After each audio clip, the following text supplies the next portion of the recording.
Professor Marianne from our hen house, her knowledge overflows. Legislation from cat to pig to mouse, she knows all of those. Critter defenders from across the globe share their stories first to last. So welcome to what we now know as the Animal Law Podcast. It's the Animal Law Podcast. Welcome to the Animal Law Podcast. We have such a great show for you today and a really fascinating story. Jamie Whitlock and Doug Ruley are my guests. They practice environmental law in North Carolina, and they don't really practice a lot of animal law except insofar as animal law intersects with environmental law. But they'll be here today to talk about bears, and specifically these bears were held in a miserable roadside zoo on Cherokee land in North Carolina in conditions that even those who are listening to this podcast might find pretty shocking. This is really horrible stuff. Their clients, who are members of the tribe, were shocked when they found out what was happening to these really iconic animals, and they came to Jamie and Doug to do something about it, and indeed they did. So stay tuned to find what happened there. Before we get to them, I'd just like to give you a reminder that any support you can provide for this podcast is really greatly needed. You can write us a nice review on iTunes or Stitcher.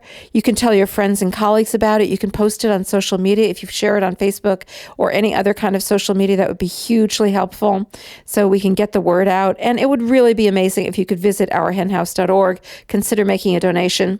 If you do find that this podcast helps you out in learning more about animal law, please help us keep it going. We really could use the help. But now to the interview. Jamie Whitlock is a partner with Davis and Whitlock, and he's an environmental attorney, as I mentioned, and his practice really focuses on complex environmental damage litigation in federal court, with an emphasis on mass environmental torts, Federal Clean Water Act, other citizen suit litigation, also sustainable land use practices, responsible energy choices. So that's really the bulk of his practice. As I mentioned, not so much animal law. So happy that he took this case. Also joining us will be Doug Ruley. He has over 28 years of experience in environmental law and litigation. He's worked with Earth Justice, litigating cases to protect Alaska's rainforests. He's also worked with the Southern Environmental Law Center. He also served as director of the Environmental and Natural Resources Law Clinic at Vermont Law School. And now he is of counsel to Davis and Whitlock. So these guys really know their stuff, and you're really going to want to hear what they have to say. Welcome to the Animal Law Podcast, Jamie and Doug. Thank you. Thank you. It's really a pleasure to have you here. This is a pretty fascinating case that you've been prosecuting or been litigating. And one of the things that's fascinating about it, in a very depressing way, is how the animals that you're litigating about have been treated, because it's pretty deeply shocking, even for people who know what goes on in these kind of substandard roadside zoos. And so let's start with the facts. Who are the animals who are the subject of this lawsuit, and what exactly has been happening to them? Sure, Marianne. And you're exactly right. The animals that are at issue are 4 adult grizzly bears, and their names are Elvis, Marge, Lucky, and Layla. And they are housed at the Cherokee Bear Zoo, which, as you mentioned, is a roadside menagerie located on the Cherokee Indian Reservation in western North Carolina. And the reason that we were really interested when this case first presented itself, and really kind of what is still the most intriguing issue about this case is that the Cherokee Bear Zoo and the owners of the Bear Zoo, they confined these 4 grizzly bears to these what we often describe as archaic, because they are undersized and virtually barren concrete pits. So, these are remnants almost of medieval times that have almost completely disappeared, in modern times.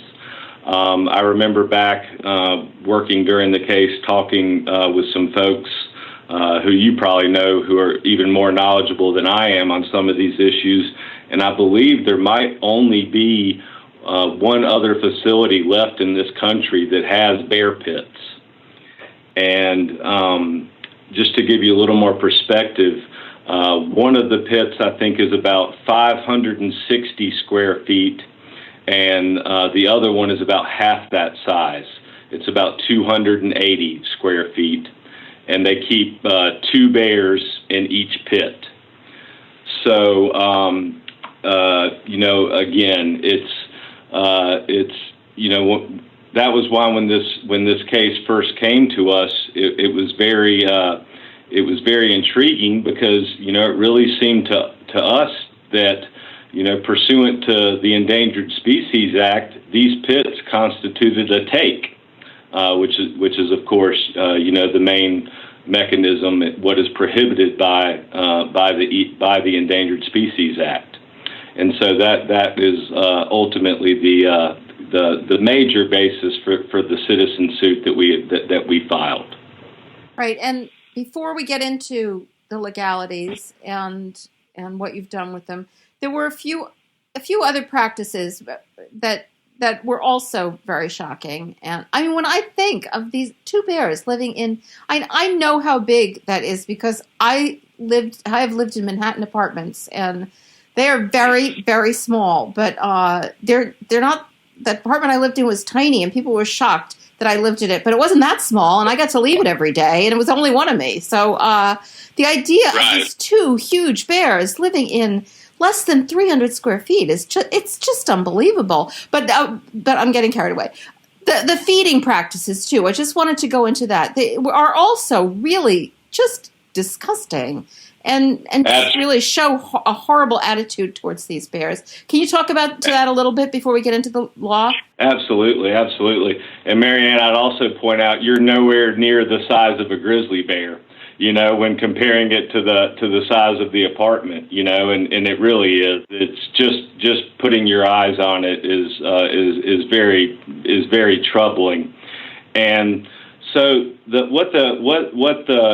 business model of the Cherokee Bear Zoo is that members of the public, which out on the reservation tend to be tourists, they come to this zoo, if you will, and they pay, I think it's either $3 or $5 to get in for admission. There's about 35 or 40 animals total at the zoo. Last time we did a check. They've also got some goats, some other smaller animals, but kind of as evidenced by the name, the bears are certainly the major draw. And I'd also point out they do also have black bears. And again, at last time I was aware of the exact number. They had about 8 black bears, and the black bears are in pits as well. So obviously, there was we would have liked to have, and there still are things we would like to do for the black bears there. But, given that only grizzly bears are threatened species and thus entitled to protection under the Endangered Species Act, those were the only bears that we could attempt to do something for in this lawsuit. So, but back to your question, and I got off track there. So the public comes in, and then they are encouraged to buy these little quote unquote food trays, which has lettuce, tomato, I think, maybe little pieces of fruit. There's also little gumball machines right at the pits.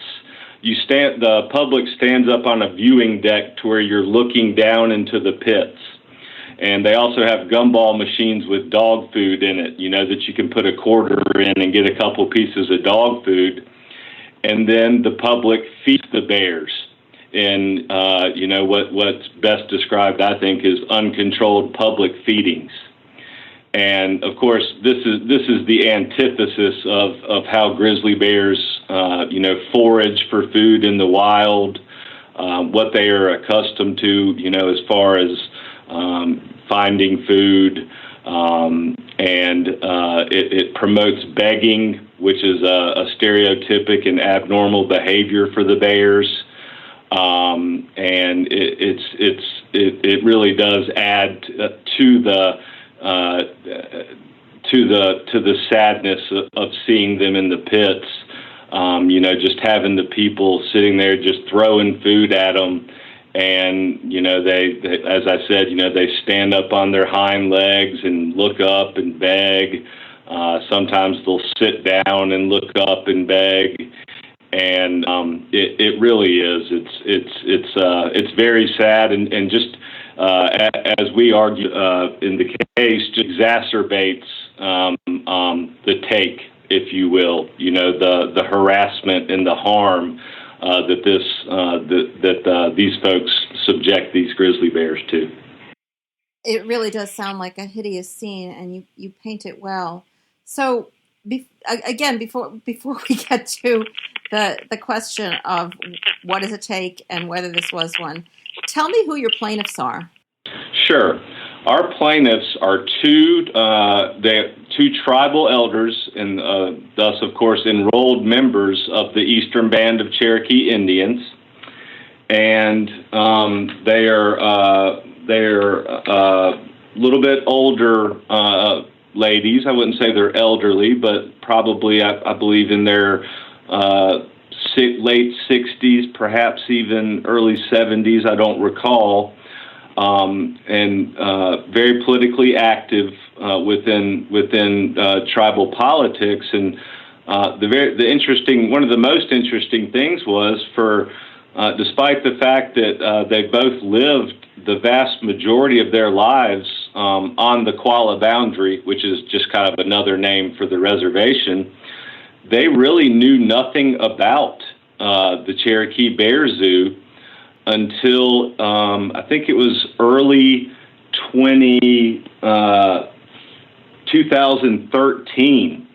They saw a video that I believe PETA or perhaps ALDF, I think it was PETA. PETA had put out a video describing the conditions at the Cherokee Bear Zoo, or depicting the conditions, I should say, along with two other zoos that were active at that time, bear zoos that were active at that time on the Cherokee Reservation. And so our plaintiffs' names are Peggy Hill and Amy Walker.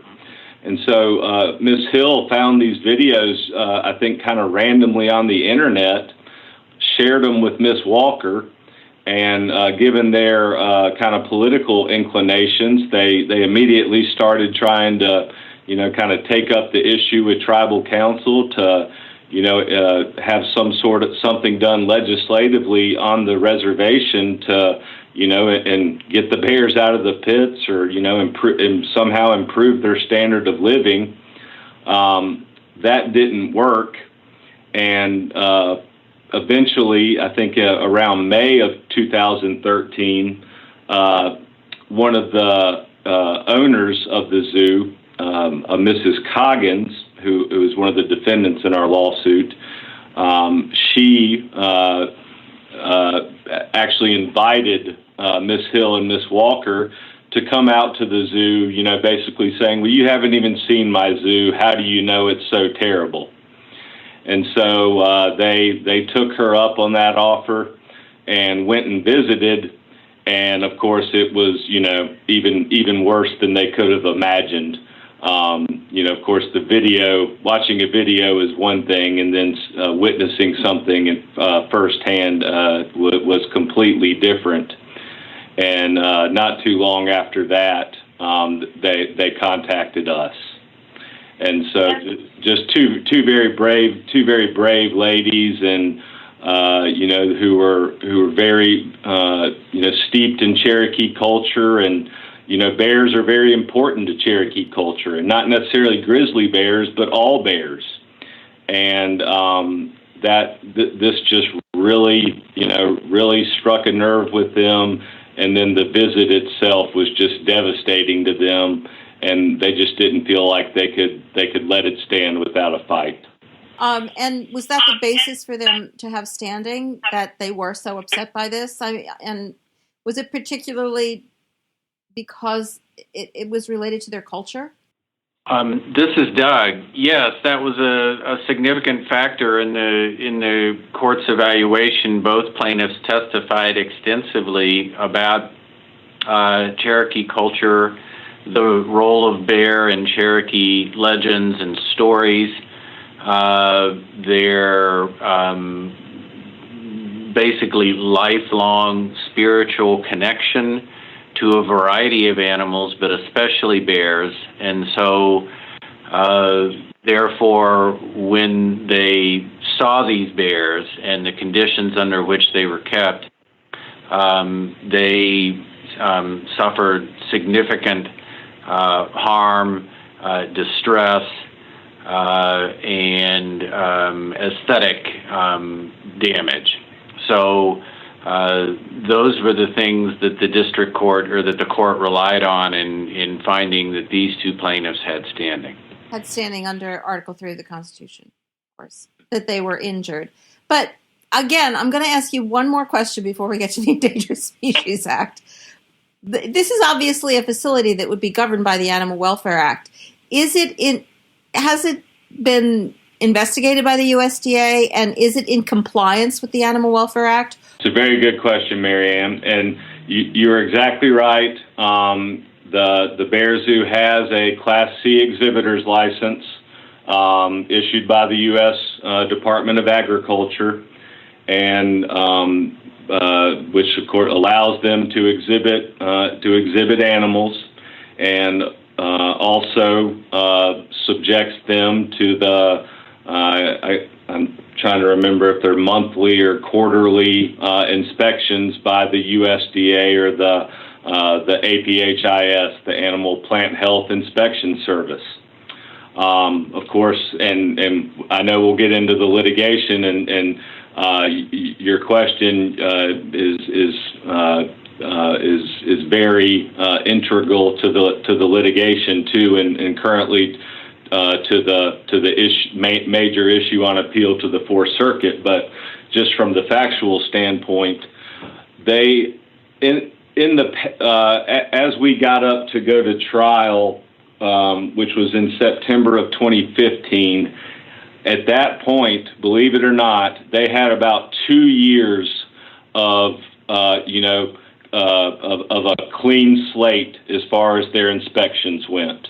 No non-compliant items. As you know, the APHIS will call different things a lot of, call various violations or non-compliance, or they call it by different names depending on the severity of the violation. But they had found nothing wrong there in 2 years. And as we went back further, we did find some instances where some non-compliance had been noted, but it was all very minor things. I'm trying to remember, some cracks in concrete in the enclosures. Just the very basic, just very, really very basic housekeeping issues. And so, and really that kind of goes back to the problem with that under the Animal Welfare Act, there are no bear-specific standards. And therefore, these inspectors go out, and in regards to these 4 grizzly bears, they're judging them by the same thing that they judge prairie dogs or giraffes or zebras by. And there is a real need for the promulgation of some bear-specific standards of facilities and care under the Animal Welfare Act. But in the absence of that, there's certainly still some things that we would contend, and as our experts contended at trial, that that the inspectors should have noted were violations. For example, there's a regulation on enclosure size, and these inspectors kept going. They'd go out there time after time, and they had no problem with the size of these enclosures, and it was really mind blowing to us. Not having dealt with and or litigated in this kind of captive endangered species context before. The fact that they had not found more violations, given the problems with the public feeding. There were other substandard husbandry practices at the Cherokee Bear Zoo, a severe lack of environmental enrichment.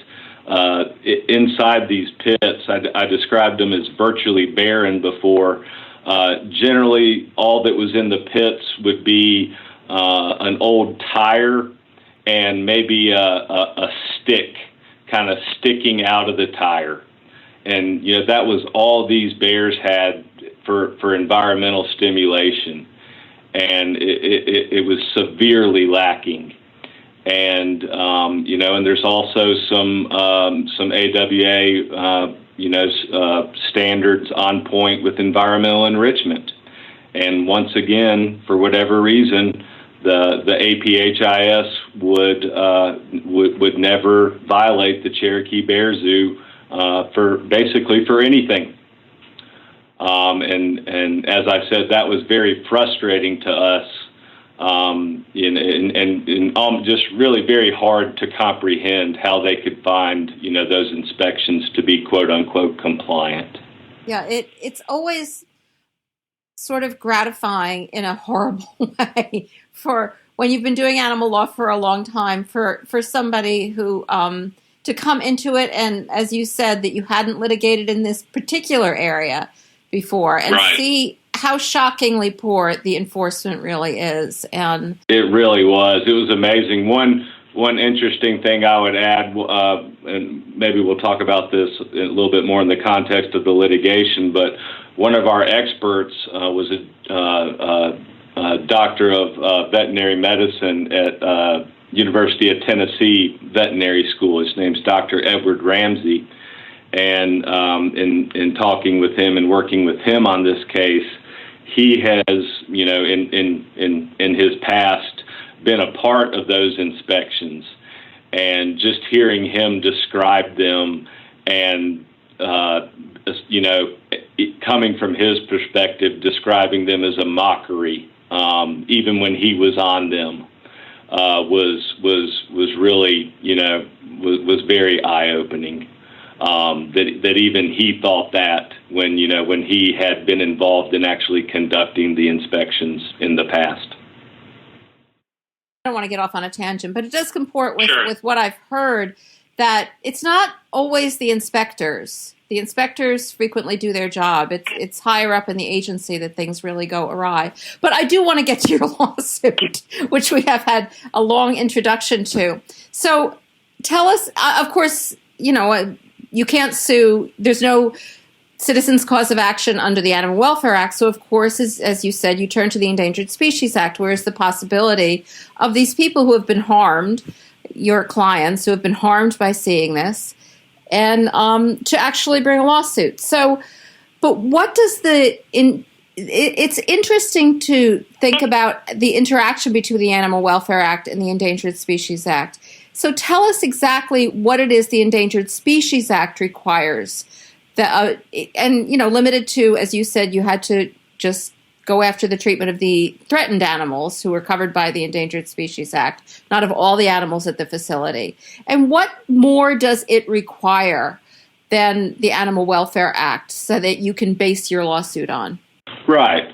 So what we did was, just to give a little bit of background, so you're exactly correct. We filed a citizen suit under the Endangered Species Act on behalf of Miss Hill and Miss Walker against the Cherokee Bear Zoo, alleging that the Cherokee Bear Zoo's practice of confining these 4 grizzly bears to these pits, in addition to their substandard husbandry practices, constituted what we all know, what we all refer to as a take under the Endangered Species Act. And of course, a take is defined very broadly, to hunt, trap, wound, kill, harass, harm. It's essentially all the things that a person cannot do or is prohibited from doing pursuant to the Endangered Species Act to an endangered species or to a threatened species. In this case, the grizzly bears.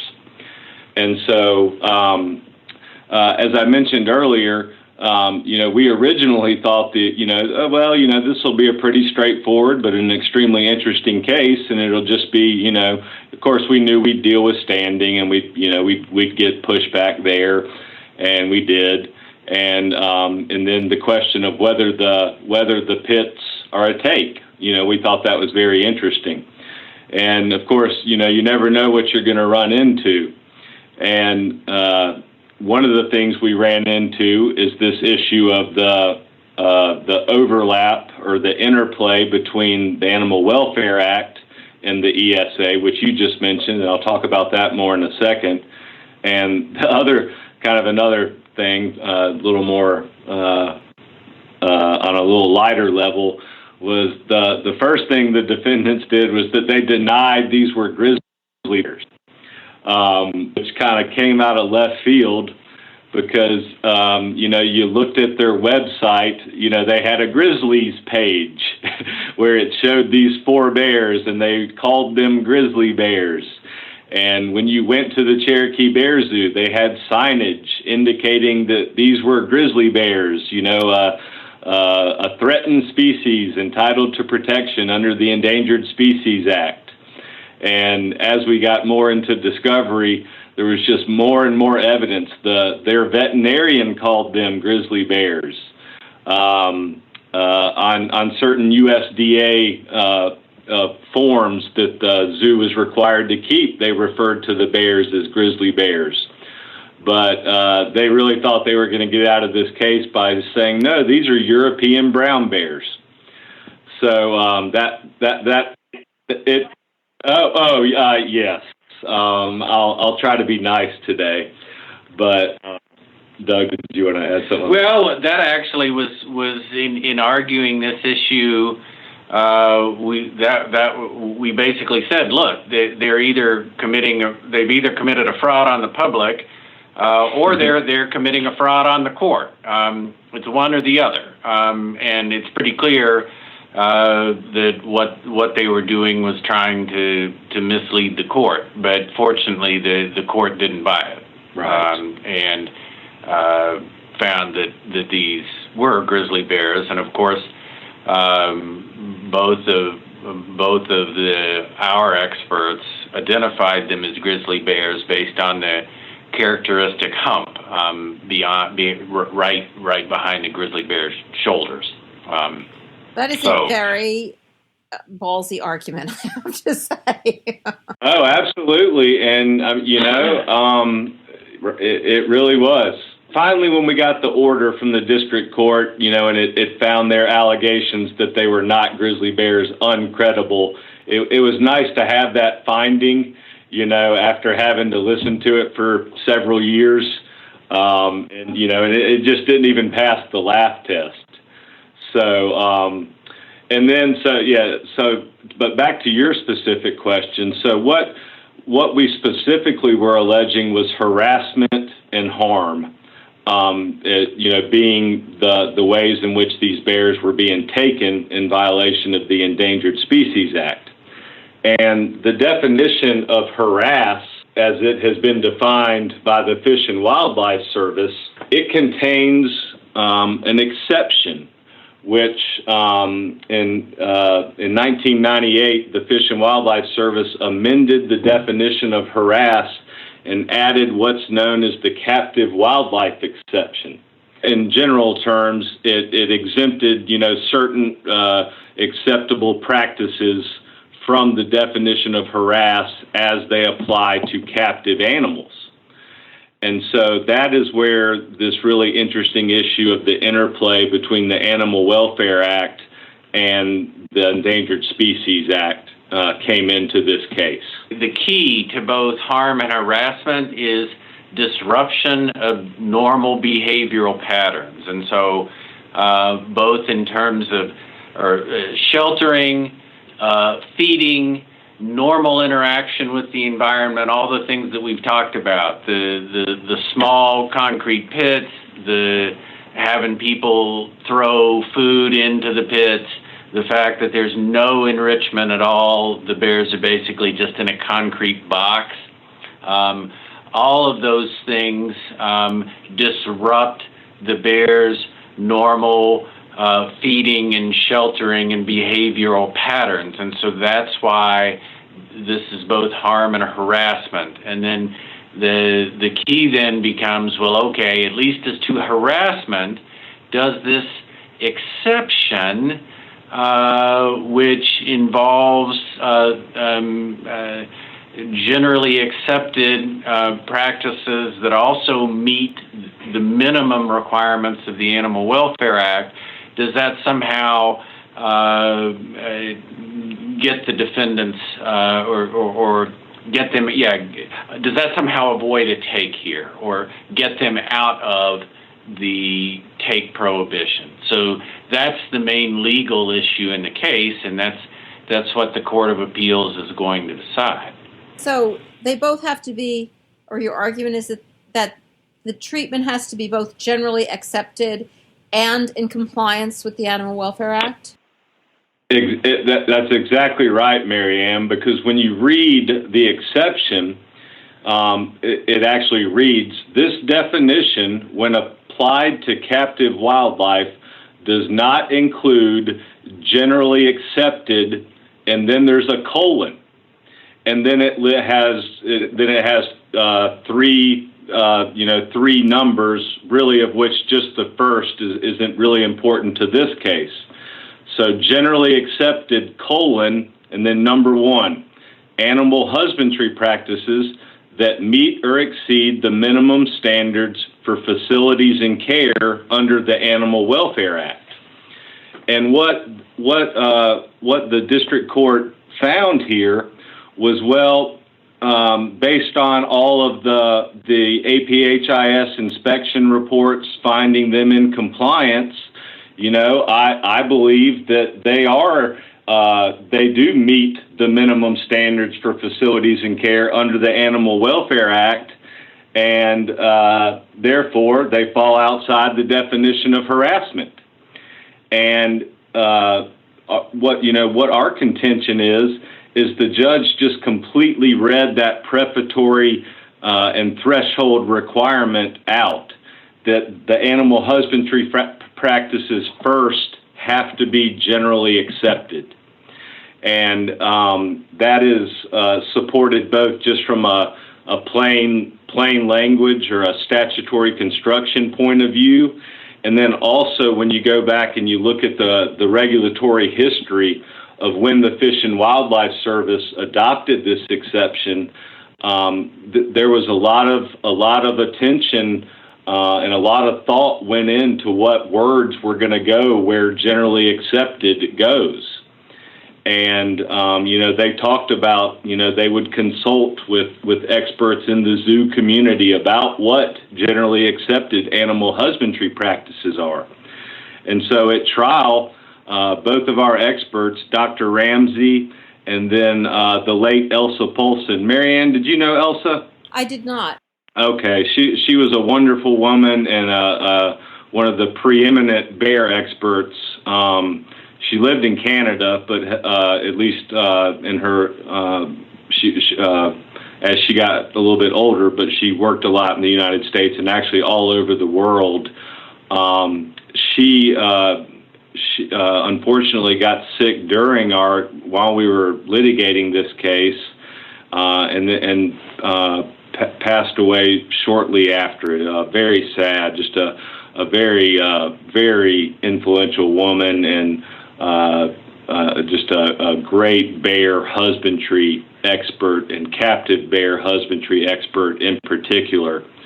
But both of our experts testified over and over that the Cherokee Bear Zoo's practices are not generally accepted in any number of ways. The public feeding, their environmental enrichment, there were other ones. And so, and in fact, the district court's order, reflects all of and finds as a fact all of those things. Reflects that testimony, and the Cherokee Bear Zoo had no expert who was qualified to offer an opinion on what generally accepted animal husbandry practices are. And so ultimately, when the court just read out generally accepted from the exception, that was very frustrating, because it basically just creates a situation where if you're compliant with the AWA, then you can't take an animal, and that is really a distortion of the two statutory schemes, in our opinion. And also the fact that the legislative intent behind the Endangered Species Act is clear, that the prohibition on take is supposed to be construed as broadly as possible. And so if you can simply put an endangered species into captivity, and then just make sure that they have enough food and water and there's no cracks in the floor, but otherwise treat them terribly, as we would contend is the situation at the Cherokee Bear Zoo, and then and then be sheltered, if you will, from the ESA. That is a real distortion of how this exception was supposed to apply. This really does seem like a total, as you put it, a shelter. That, in two ways, really. One, that the court seems to have read out generally accepted, which was clearly meant to be in addition to being in compliance with the Animal Welfare Act. But the court, and I'm not sure how much this was litigated, seemed to also conflate the fact that perhaps the USDA had not enforced the Animal Welfare Act against them with a decision that they were in compliance with it. I mean, exactly, and that was it was extremely compelling to the court. It really was, that they had been in compliance. I'm using air quotes for several years, and we even had our experts opine that in their opinion they weren't in compliance. But that was not persuasive to the district court. Because this clause, it makes this clause disappear from the potential to being litigated under the Endangered Species Act. There would just never be a way to litigate it as long as if they haven't been sued by the government, they can't be sued under the Endangered Species Act. Right, not for harassment anyway. And harassment is really one of the easier. Well, it's not easy to prove, because a take is a bad thing, and harassment is a bad thing, and it's hard to prove. But for example, as compared to harm, harm is to actually kill or physically injure, as it's been interpreted, an animal by some courts. So harassment's a little less of a you have a little less of a burden to prove harassment than you do harm. Yes, and harassment would seem to be the part of the Endangered Species Act definition of take that would most likely be applicable to captive wildlife. Exactly. Although both of our experts also testified that the pits and the feeding and the lack of enrichment was actually harming the bears. I think that's a really interesting aspect in how the harm piece applies to captive animals. Can you go into that a little bit? Well, the interesting thing about the harm definition while it does set a somewhat higher standard in terms of it requires actual injury, it does not have the captive wildlife exception that the harassment regulation has. And so whether they're in compliance with the AWA or not isn't an issue under the harm prong of a take. And so both of those issues are before the Court of Appeals. We think there's harassment because that captive wildlife exception shouldn't apply because these practices are not generally accepted. We also think there's harm because our experts testified about the way that these practices alter the bear's normal behavioral patterns, cause stereotypic behaviors, and actually cause harm to the bears, and whether they're in compliance with the AWA or not just doesn't matter. And so the district court just kind of lost that. So we're hoping the Court of Appeals pays a little bit more attention to it. And getting back to the generally accepted piece of proving harassment, I just wanted to go back to that because I'd like to go into it a little deeper. What should generally accepted mean that the district court really overlooked here? Accepted by whom? And what is the meaning of that phrase? Right, and that's a very good question, Mary Ann. And our position was, and as I think I noted, what was in the final in the Federal Register when the Fish and Wildlife Service adopted the final rule to implement the captive wildlife exception. It noted that when it was going to be making the determination as to what a generally accepted animal husbandry practice was, it would talk to not only the animal plant and health inspection service folks, but also to members of for example, the international and zoo communities, and to people like that. And so, the trial court really kind of, and I think expressly in its order, discounted, the fact that we were trying to have, our experts say what was generally accepted and have that be the standard. And what our experts really used as the standards were kind of the AZA standards. I think gosh, I can tell how time's getting away from me. The Associations of Zoos and Aquariums. So the AZA standards were something that we relied on very much as to what were generally accepted standards. We also relied on a state of North Carolina regulation for black bears. And this is very interesting because the only reason this doesn't apply to the Cherokee Bear Zoo is because the Bear Zoo is on the Cherokee Reservation, and so state law does not apply. But there is a North Carolina regulation that requires, I want to say, 1 acre for 2 bears. Is that right, Doug? Yeah. It requires 1 acre for every 2 black bears that are in captivity, in addition to some more specific requirements as to a natural habitat. And so when you read that, and then you look at that, and then you look at these pits, it's night and day. And so, that was another thing that we relied on is what is generally accepted in North Carolina. Well, here it is. This is a regulation that's been adopted by the state and is enforced throughout the state in any other zoos. They have to have 1 acre for 2 bears, and of course, black bears are smaller than brown bears.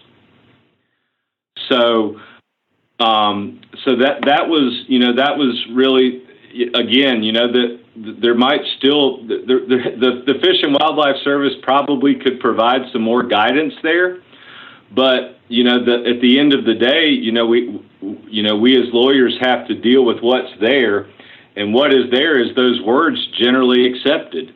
And, Fish and Wildlife Service considered, some other words there. I don't remember off the top of my head what they were, but I remember their conclusion was they thought generally accepted reduced subjectivity to the extent possible. And then they referenced the fact that they would associate, and confer with other professionals to make those determinations. And, had they intended to create an exception that was just based solely on compliance with the minimum standards of the Animal Welfare Act, they could have very easily just left that language out. That generally accepted. They could have left that out, but they didn't. And so, you have to give it meaning pursuant to, just basic canons of statutory construction. Yeah, it really does seem like the only way you could say you could decide the way the district court decided is to just read out the term generally accepted. Because on the facts, you had a very compelling case. This was not, you mentioned there was only one other place in the country that still kept bears like this.